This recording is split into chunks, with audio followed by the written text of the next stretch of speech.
Hi, I'm Mike, owner of the In-Groove in Phoenix, Arizona. Today I'm going to talk to you about the recently announced Funkadelic self-titled record from Org Music. Now, Org Music has been talking about this upcoming Funkadelic reissue campaign for a couple of years now. I talked to them about it a couple of years ago. But like all reissue campaigns, when you get artists and labels and management and third-party labels like Org involved, there's inevitably hiccups, and that leads us a couple of years after the fact to them finally announcing they're doing the Funkadelic campaign. So I was thrilled when I heard this a couple of years ago because Org has done some killer releases. They did the Nirvana Bernie Grundman cut of Nevermind. They've done John Coltrane titles. They've done Ornette Coleman titles. You know, they're not afraid of doing analog, cut by Bernie, stout and tip-on jacket typey releases, and they've been doing it for, God, over 10 years now. So when I heard this, I was pretty thrilled. And when I talked to them about it a couple of years ago, they had mentioned that they're going to be doing analog cuts with these Funkadelics. And I'm like, well, this is fantastic news. So that was a couple of years ago. Fast forward today, we finally got the go-ahead. The first title has been announced. It's coming out August 29th. Now, this particular title is being done like in a mildred of ways. We've got cassette tape, CD, I think probably digital download, I'm not sure, 33, 45, you know, the only thing that's really missing is maybe the 8-track and the reel-to-reel. But I am doing, not only for this title, but I'm going to do a In-Groove exclusive color for the entire campaign. I love Funkadelic. It's, as an R&B group, probably my all-time favorite. I love a James Brown, more of a solo artist, but as a group, the Parliament and the Funkadelic stuff is just fantastic. So I'm thrilled with this announcement. So I chose to do the 45 RPM as the In-Groove exclusive, and I'll tell you why. So we went back and forth, and I just, was unsure of what I wanted to do, but I got more and more details, and as I got more and more details, it was just like there was no other option. And the main reason is the 45 is cut from an analog tape and the 33 is not.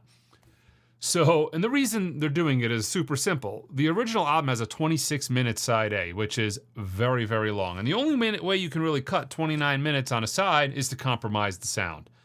Now, according to their mastering team, I think Dave Gardner is doing the mastering on this record. So according to them, it was a lot easier for them to get a better fidelity in the digital domain, cutting from a digital file and mastering from a digital file and cutting a 33 disc. Because rather than if you were to cut it all analog, I guess you have to minimize the stereo separation. You got to probably lower, you're clearly lowering the cutting volume. So you're going to have a record that's lower. You have to turn your volume up a little more. I guess they were able to futz with it a little bit more in the digital domain to yield a better sound. But for the 45 RPM version, you now have the ability to separate that music onto 4 separate sides. Thus, they are able to cut this lacquer directly from the tape.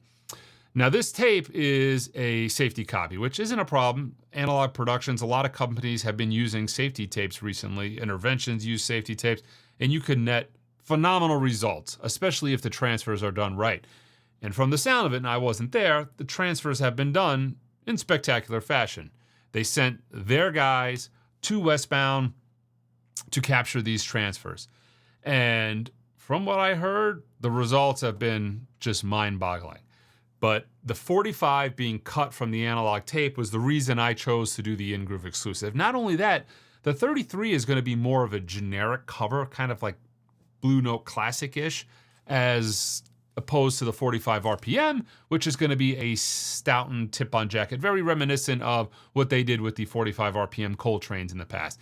It's going to be that Stoughton-style tip-on jacket with 2 discs, cut at 45 RPM from an analog tape. It's like, that's me. That's what I want to do. That's the indie exclusive I'm going to do. I was shocked to find out that I'm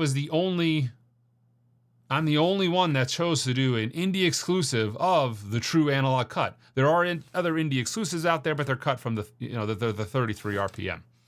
But we're doing a limited run of 500 copies cut on like an orange crush. It's kind of an orange whitish swirl vinyl. I thought it matched the cover artwork pretty good. It also is the In Groove colors. Maybe not this t-shirt because this is our jazz themed t-shirt, but it's the In Groove colors. It matched the cover well. And I'm excited for this. I'm excited to see what's in store for the rest of the catalog. And I'm kind of looking forward to doing exclusives all the way up till they stop. But I'm especially excited for Maggot Brain. The thing about Funkadelic records in general is the reissues that have been out the last couple of years have been terrible. Just absolutely terrible. People ask me, what's a good 40, what's a good reissue of Maggot Brain? Well, there is none. Well, then what do I got to do? I'm like, you got to buy an original. But an original is like $500, $600. That's a lot of money. There's no good sounding version of it. What about no digital good sounding? It's like they're terrible. It's not been a catalog that's been reissued well, if you know what I mean. It's just whatever tape transfers they did back in the day were just not spectacular. So having Org go back in and do a fresh set of transfers off the original master tape, I think is going to yield phenomenal results. And from what I hear, the results are pretty mind-boggling. Not only with this, but on future titles. So I'm looking forward to this. I'm looking forward to having high-quality versions of this in the shelf, rather than these kind of like crummy-ish pressings that have come out in the past couple of decades. And I'm thrilled to be able to have an In Groove exclusive of it. The In Groove sticker smack dab on that jacket, limited to 500. It's exciting as a store owner. It's exciting as a Funkadelic fan. So yeah, this is the first in the series. August 29th this comes out. I'm only doing 500 of them. Not a ton of copies. I have sold before this video, before I've announced it on a new arrival video, just by putting it on the website, I've already sold like 25% of them. So I don't think it's going to be something that I have for long. But, plus I got to probably keep a few for myself. But I'm excited about it. It's pretty killer news. There's some bands throughout the course of the years that just kind of, they never get proper reissue campaigns, or their records are sorely absent from the, the vinyl boom, the resurgence. I don't know why it is. Funkadelic was one of those bands that really needed a strong, high-quality reissue campaign. There's other bands. James Brown is one of those artists. Hey, how about Tool's catalog? Where's that on? There's lots of these types of artists. There's lots of reissues that need to be done. But not really more so than I've been looking forward to than the Funkadelic catalog. It's been a bizarre kind of Funkadelic P-Funk week because we've had the Eddie Hazel come out this past, I think it was a couple of weeks ago now, but we had the Eddie Hazel first album released by, the Rhino Reserve campaign, which is all analog cut by Chris Bellman from the master tape. We have the Westbound reissues finally starting to come out, and then Mobile Fidelity announced they're doing Mothership Connection, Parliament.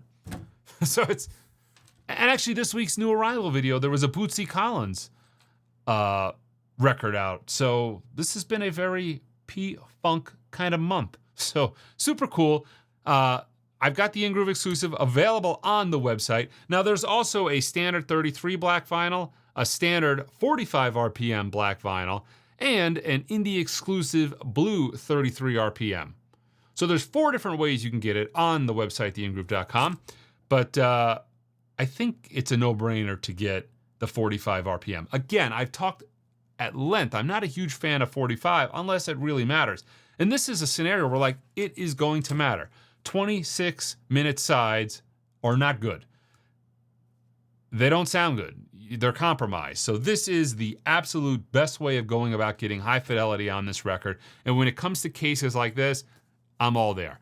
When it's super short albums cut at 45 RPM where you end up with 6.5-minute sides, I'm not a fan of that because the juice isn't worth the squeeze. But in this Funkadelic case, it's just going to be a no-brainer. This is the way to go.